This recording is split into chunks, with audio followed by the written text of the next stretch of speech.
Itong, bank documents, hindi surprise 'yan, matagal nang pinag-uusapan 'yan. In fact, it is inaccurate to state na hindi 'yan minention sa complaint 'no, sa Sabaya complaint at, inulit sa 4th complaint 'no.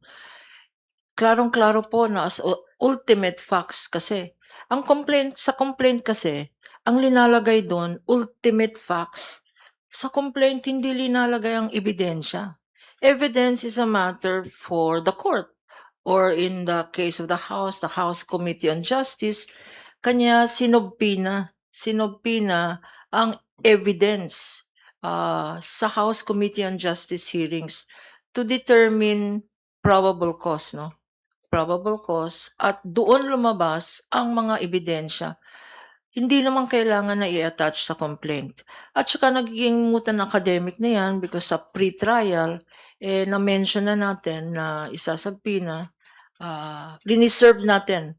Kasi both parties may reservation. Anong ibig sabihin ng reservation 'no? Yung reservation kasi requirement po sa batas 'no at saka sa rules of court and rules of pre-trial ng Senado, kung hindi nakalista ang mga witnesses ninyo, or hindi naka-mention yung mga dokumento ninyo, hindi niyo na mapipresenta yan.